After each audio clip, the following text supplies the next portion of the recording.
Well, hello. The technology says we're live, Thad. Hello. Are you feeling alive Hello.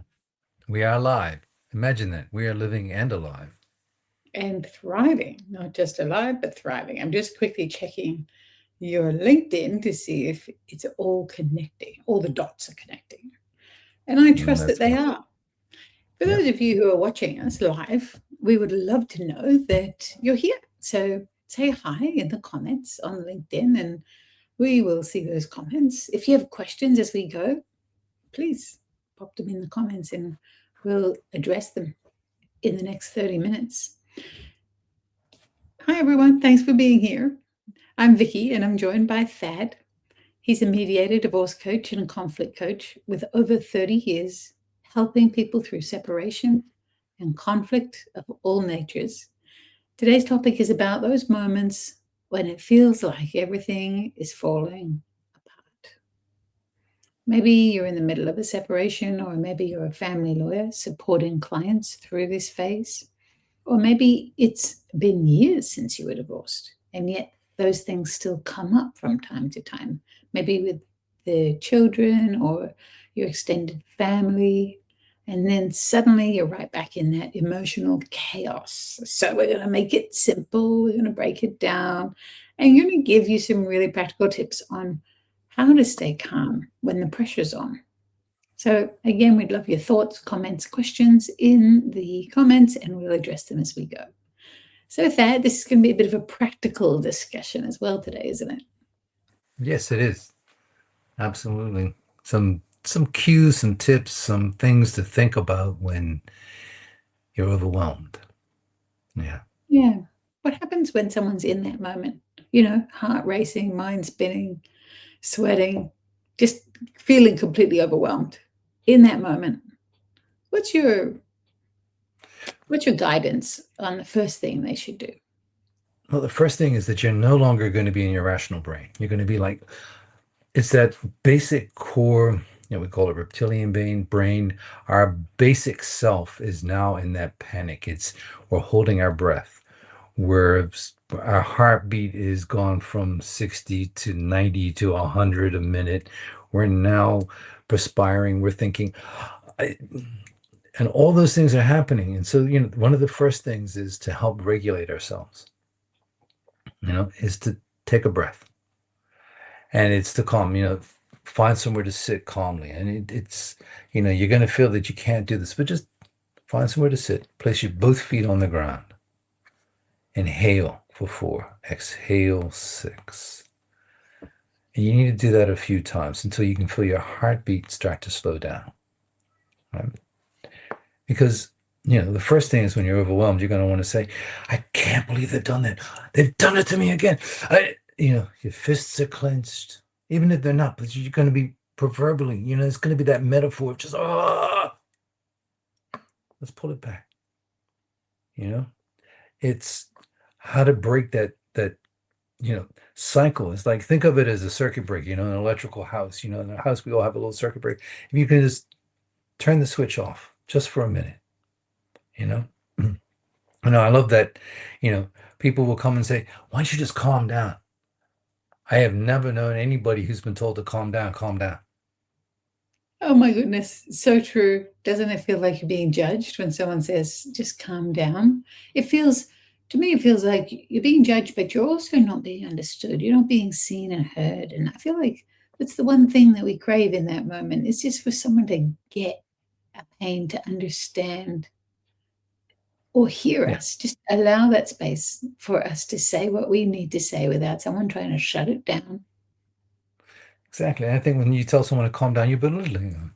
It feels, I know when I've heard it in the past, when I was a kid, you just need to calm down. And I was like, but I don't know what calm down. I can't. I'm not. But if someone says to me, why don't you have a pause? And just the sound of the word gives that, oh, hang on. So it's take a breath. Um, Mm. Would you like? Understand that, in a minute and a half, which can feel like an eternity, but in less than 2 minutes, if we can just pause, if we can just give ourselves that moment just to bring it closer and closer, it stops the escalation. It gives us the chance to subside the emotions so we're no longer feeding them. Yeah. Mm. And, Yeah, but you notice that 90 seconds, that's the magic number, isn't it, for emotions? Like an emotion only lasts 90 seconds. That's the science. The science proves that. When we yeah. allow the emotion to be without the story that we attach to it, we can keep an emotion going for days or weeks if we want to by Oh, yeah. feeding it the story, as you said. It's like, So, oh, I got how this. about Yeah. pausing and being in that emotion, just seeing it for what it is and say, I feel really angry right now, or I feel Name it. really hurt right now, or I feel Name really it, sad. you own it. Yeah. Mhm. Yeah, to name it. Another thing, and it's a technique you use as a coach, is that when you have both feet on the ground and you've got the breath and you're still feeling that, look around the room, find 5 things and name them. Because that tells your nervous system that you're safe. Because you can now see something and touch it and identify it. Whereas, Mm. when we're sitting in our brains and it's going like this, like this, like this, we're never going to know what we're looking for. It's going to be so it's the calm. And another technique a friend of mine uses when he's driving his car and he's having those imaginary conversations with people who aren't there. He says, "My name is," and in this case, my name is Thad. I'm in my car. I'm holding my steering wheel. I am driving my car. It is going along the highway. You know, name where you are, where you're sitting, name the position that you're in, name your environment. And then suddenly it sounds almost ludicrous, but it is identifying where you're at, because then you're not going back into your past and reliving the emotion. It's bringing you to the present, where you are in this very moment, and realizing your imaginations carried you to a place that you're not in right now. This is gold. That's such a brilliant coming to the present moment technique that you've shared, as well as the naming 5 things that you see.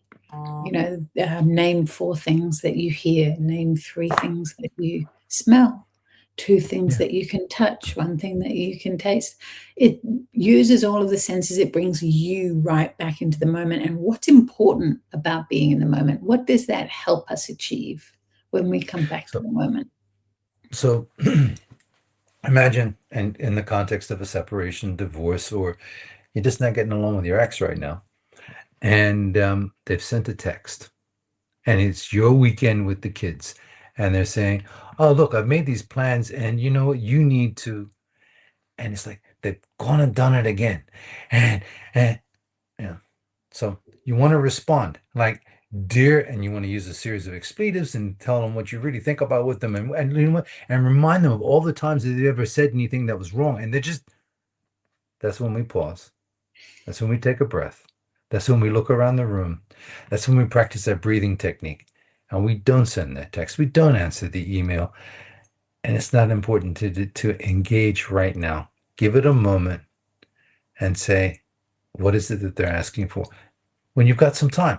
And it may be you don't have to answer that right now. One of the things I tell my clients is just because you got the text, you know, and we'll say you got the text 5 minutes ago and you just started to receive it and you feel that whole excitement coming up in your body and you can feel the energy coming. It doesn't mean you need to respond right now. You might want to respond when you have an opportunity to take a drink of water, take a walk, have a think about it, talk to a friend, someone not to vent, but someone who can help ground you. Because Mm. to vent just tends the emotions and it keeps circulating it. But if you have someone who you can trust and sort of say, "Look, I just need to check in. I'm feeling a little anxious," and nothing you need to do, just can you just be there to listen? And to have someone like that to do that, all these little techniques can then say, "You know what? I don't need to answer that text right now. I'm going to wait a couple of hours until I can really think of an appropriate way of answering and find out what it's really about." Because it may be a special occasion or something that's really important, or a time with the grandparents, or something that may have happened that needs to be addressed that I'm not aware of, but I've now projected and told myself a story and got myself all worked up. Yes, yes, yes. And what I heard in that as well, which was really interesting, is that as soon as we feel the reaction, we're pointing at the other person. It's an external thing. They did this, they said that, they always do. We're not looking at our role in the reaction that we're having. When we feel reaction or we feel resistance, we often just think that's because someone's done something to us. Is Yeah, that you made true? me feel. Yeah, the concept of you made me feel. Now, that was true when I was 3 years old. I thought that someone made me feel. The truth is that my feelings, and they're not sacred cows, they're just things. They're feelings and they're mine. But no one makes me feel. I have an external stimuli and then I take it in and I make it. So we want to point the blame because then it makes us feel better that, oh, you've made me. Now I'm going to make rash decisions. I'm going to react poorly and I'm going to now say things because you made me. And the reality is that none of that is true. I'm acting. I've decided to escalate. I'm responding. And instead, there's some techniques, and we just went through them. There are techniques of breathing, pausing, looking around the room, giving yourself a chance to say, let me check in with a friend. And those things can actually help regulate so then you can communicate better when it's an appropriate time. Another thing that you raised in that was, appropriate time. When are you going to respond to that text? Well, perhaps we train each other on if I send you a text, you send me a text immediately back, right? Perhaps that's what the couple has trained themselves to do. And so they feel the pressure. Well, he or she expects me to respond immediately. They feel the pressure to respond immediately, even if they know within themselves that it's not the right time for them to respond. So I think there's a piece around here that is about boundaries as well, time boundaries. Like we need to be able to respect what works for us, not feel pressured into responding or pressured into anything, frankly. Exactly. And you've raised a really good point there, Vicky, because one of the things that I've put into parenting plans, for instance, is that any communication received after 9 p.m. will not be responded until the next day. Any text, well, we have up to 24 hours, both of us, to respond, and then we can wait until the next day. And putting language around it that's in their words that makes them comfortable with what they're writing there, because it's to say, unless it's life or death, unless there's an actual imminent danger that's going on, or there's a risk, or it's an emergency, it doesn't, and you need to say it's an emergency. It does not need to have an immediate response, right? Like asking, I need to take the kids this weekend and it's Tuesday. It can be, okay, knowing that I have up to 24 hours to respond gives me a chance to do that pause rather than, oh God, I got all this going on. I need to actually answer this because, and it doesn't matter which ex or spouse is saying this, it's going to be, a response that you're taking something away from me. I need to have, and no, let's take the time. Let's pause. Let's do those things we've already just talked about because that's important. So that we're not reacting from that panic reptilian side of ourselves, which is just, it's a knee-jerk reaction and not our best selves and not the way we would ordinarily want to say. If we could actually take the time to say, you know what, can I ask why that's important? Yeah, not that this is my weekend, you can't have it. It's like, oh, so something come up that makes it important, and it might be something frivolous. So, well, maybe we could postpone that. Maybe we could work with it. So you can now start discussing options. But you can't do that if you're going to react immediately, and you're already feeling that coming. Oh, there's so much in there, isn't there? And I think this ties in really well to the conversation that we can have now about the ongoing stress of an ex relationship. And not all ex relationships are stressful. We're not saying No. that, but we're talking about the ones that are. And some of those things that you described, we come to the relationship with predetermined concept.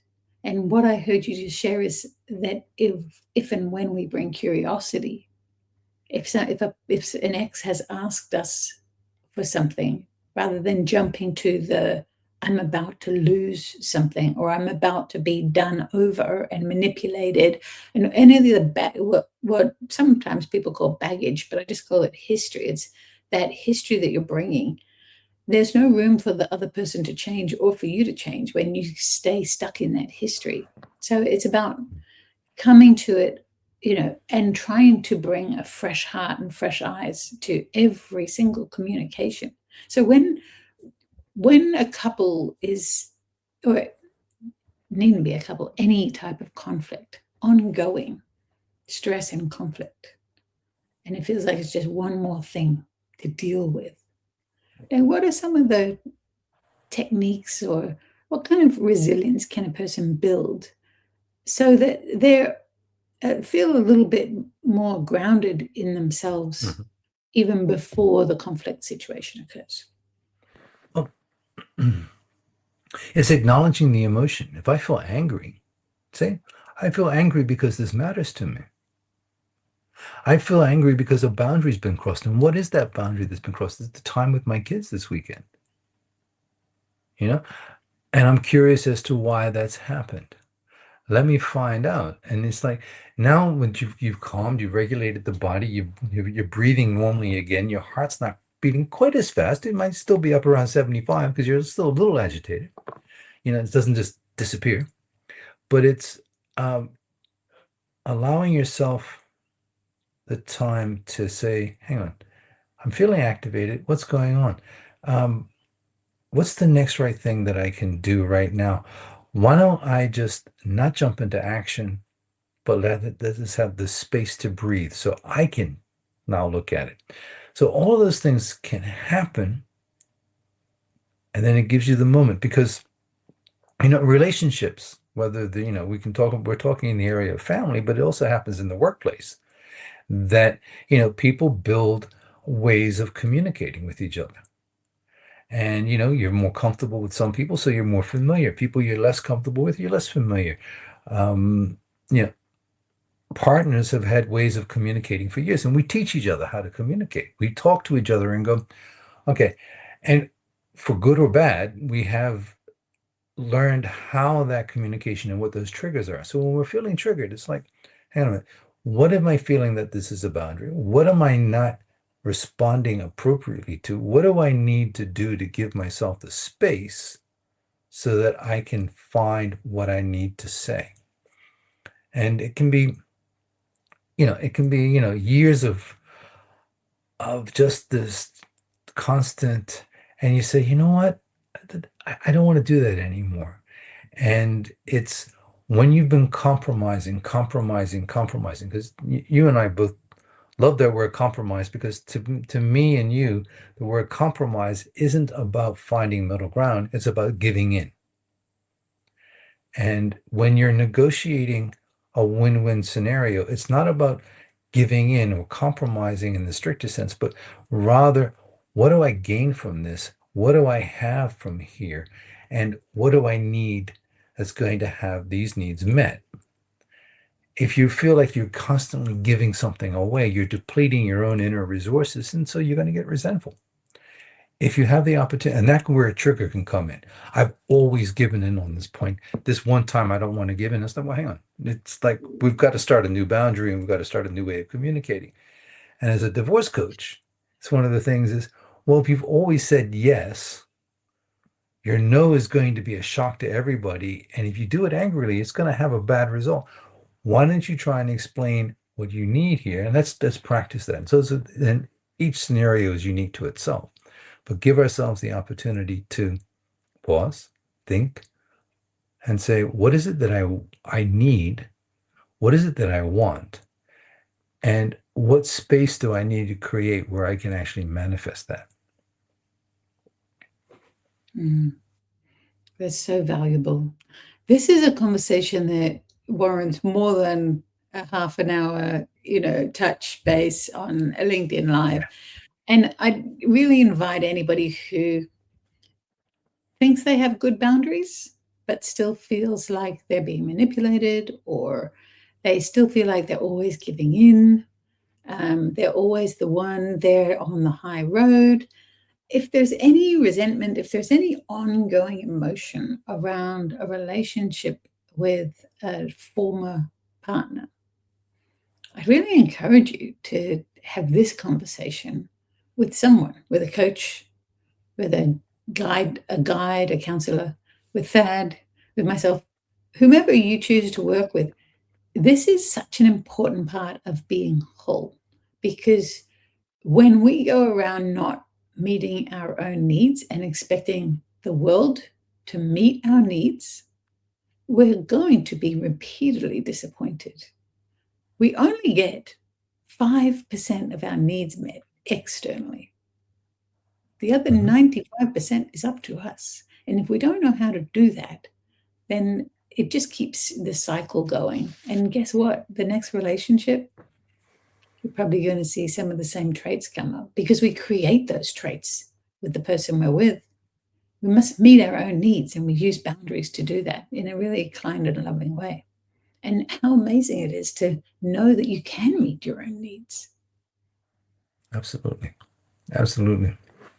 And that, it's that journey that think of ourselves as infants. We need everything to be provided to us by our parents, by, loving somewhere, so we need to be fed, changed, washed, bathed. Well, at some point, we no longer need all that. We can feed ourselves, wash ourselves, bathe ourselves. Well, the same thing happens with our emotions. We just forget that piece, that the inner landscape is ours. And what we decide. And, so I had a conversation recently about comparing my insides with someone else's outsides. Like, I think they really got their stuff together. Like, they just look like they got it all together. They're wearing the right clothes, they got the right car, they got the right house. And I'm comparing my inner turmoil, my inner fears with their external got it togethers. And that's like trying to compare a grapefruit with an apple to say it's an orange. Yeah. It's like none of this is related, but at least it's all fruit, but it's not related at all and tastes very different. And that's what the feelings are like when we compare it to the outside. The inner drive for happiness has to come from within. You can accumulate all you want, and we can know this intellectually, but it's until you're willing to practice it where you find that that peace that you want, that happiness you deserve, is yours to do. It's 95%. Yeah. Feeling good about yourself is the inside job. It's It so is. accepting the things that you can't change, changing the things you can, and knowing the wisdom. It's a serenity prayer. It's such a cool tool to know where your balances are. Right? What can you change? What can't you change? And knowing what the difference is and trusting the process, that what you have control over, you control. What you have no control over, and look at it and say, you know what? I can't control how my ex behaves. I can't control how my children are when they're not in my sight. I learned that a long time ago from a very wise person who said, when my children are in front of me, I'm responsible. When they're out of my sight and they're doing something that's not around, while I may have legal responsibility, I can't be responsible for everything they're doing when they're not in front of me. But nor am I responsible for how my spouse might react, or ex-spouse or ex-partner. But I am responsible for how I react. Or respond. Yeah. Or respond. Absolutely.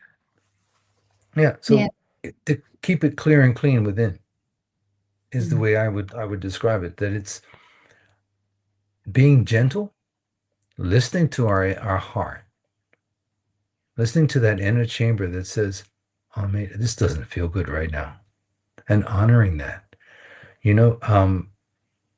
One of the things that people talk about is, you got to hold it together. And particularly going through a separation, you got to hold it together. And this again, it's like, oh, okay, I've got this. I've tied it all up. I got this. Well, no one holds it together. Barely holding it together is a perfectly rational human existence. We're supposed to fall apart when we fall apart. That's why, we have support systems. Thank you for saying that, for everyone who's watching this and has experienced this. When it feels like it's falling apart, maybe it is falling apart. And maybe it's okay. It's meant to. You had your whole life, your dreams, your expectations wrapped up in this relationship. So of course it feels like it's falling apart. It's more than just the relationship. It's all the things that we connected with it. Yeah. Absolutely. Yeah. Yeah. Grief. One thing we don't talk a lot about is when we grieve the death of a relationship. And relationships are all they're very normal. Everyone we have them. We have friends that are there for a season and they move. But relationships end for whatever reason. And we've talked about it before on this in this medium that no one starts a marriage thinking, okay, what am I going to do in 3 years' time so I can have a divorce? No one starts a relationship, moves in with a partner and going, okay, so in 18 months or in 10 years or in 30 years, I'm going to plan, no, it's when it ends, all the dreams of the futures and trying to hold it together and say, how do I get it in my head and my heart that what I'm experiencing isn't isn't in sync, that I've lost something. And it's okay to acknowledge it and not hold it together long and say, you know, let me go find someone that I can trust to so I can trust and have a conversation with them.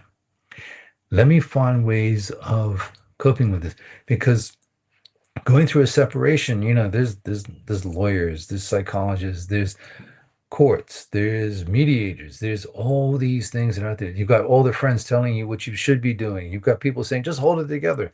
You got bosses looking at you going, I need you to be at work. I don't care what you're. Imagine just all of that. And it's just this constant wave of all these little things. It's like, how do we describe it? Death by a thousand cuts, Mm. all these little things. And you're just like, I just can't. And then you get that text from your ex that says something, and that's the salt that's rubbed all over your body with all these, and it's just it feels shattered, lost, gone. I don't know where to start. And there is hope because this isn't a forever. This does end. You do get to the other side, and it's okay to say, I feel powerless. I feel weak. I don't know where to start, but let me begin. And that's where we as coaches help people get to the point of, I can manage this now. I can now for the next hour do this. I can make a plan for tomorrow. Instead of thinking, how am I going to cope with the next 5 years? Mm. I've often said to clients, well, what were you doing 5 years ago? Did you imagine you'd be here today in 5 years? No. So let's bring this down. Let's work on what we can do for the next 24 hours. And then we can put a plan together for the next 7 days. But let's do this one day at a time so that it's Mm. bite-sized, manageable. And if a whole day is too much, let's break it down between breakfast and lunch. What am I going to do? Oh, and by the way, we're going to also plan what you're going to be eating so that so that gives you some certainty in your life. So all of these things are little tricks and little tools, little things to help say, okay, I'm normal. I'm feeling okay. I Mm. can do this. And it's, proper eating, giving yourself sleep, planning these things. Call that self-care because it's the one thing that we abandon when we're sitting in all that grief. It's the one thing we forget to do is that I need to be okay here, but I got to keep up the charade to make it look good. And it's exhausting. Mm. It literally takes everything. Thank you for that. And I think to add to the self-care as well is the strength to ask for help. Yeah. Call in resources. It's okay that you don't have it all sorted. It's not a familiar thing. If you're in the midst of this, you are not familiar with this. It's really strong to ask for help. It's not vulnerable. It might feel vulnerable, but actually, what you're doing is you're setting yourself up to really navigate this in the best way possible. Yeah. So, when someone says, well, I need to stay calm, think of it as using the techniques we talked about at the beginning so that you can navigate the feelings, the actions that you need to take. And it's not about holding it together or being, completely zen about it. It's acknowledging that you have these feelings, these emotions, but regulating how you react to them and what actions you take as a result. Mm. And also knowing that the future is bright and that you might be in this for the thick of it right now, and that there is hope. There is a way forward. And we could talk about that in other Yeah. opportunities and episodes like this about how we can be future focused and really start to build your life by design. Do the things that you are feel more aligned with, feel more called to, and find more joy in. So I think that's something that we could really focus on in one of the sessions that we do here on LinkedIn Live, is to show people how to rebuild their life after separation. Yeah. That So it's thank you, Dad. yeah. Yeah. Thank you, Vicky. Yeah. Did you have some final, you wanted to mention something? Um, oh, there's always so much more I could talk about, you know. Yeah. You know me well enough that we could do this for another 3 hours and I still wouldn't have exhausted the topic. But let's It's let's let's just pause there because we'll have other opportunities to explore further. fantastic. Wonderful. And as you're watching here today live or watching the replay, thanks a lot for joining us. And we are here just about every week at the same time on LinkedIn Live on THAAD's LinkedIn page. And today's takeaway is really, we'd love to hear from you in the comments what your takeaway was. What I took from it was that staying calm through separation or the aftermath of separation is not about being perfect or getting it right or never losing it and always being peaceful. That's not what it means. It just means finding ways to steady yourself, feel safe in your own body and in your own life, and to learn a new way of relating to your ex.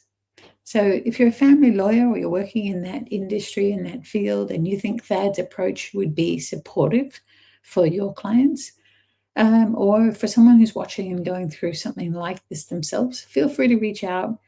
THAAD takes questions. Obviously, everything is confidential. He has an initial complimentary call, I believe you do with THAAD.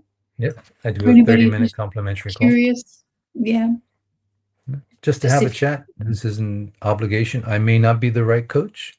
I may not be the right person. So I'm in touch with other coaches, other mediators, so that it's finding what your needs are and how best you can get the help you need. Mm. It's wonderful. And we should also mention that you do help people internationally. It's all online Oh, unless yeah. the client requires otherwise. And so you do help people in any time zone and in any location. Divorce coaching is a relatively new thing in some jurisdictions, and we're really seeing the benefit of it to support people through separation. So if you know somebody who you feel could benefit from this, by all means, share this live. And we look forward to having you join us again the next time, next week. Yep. Thanks, Thad. Thanks, Vicky.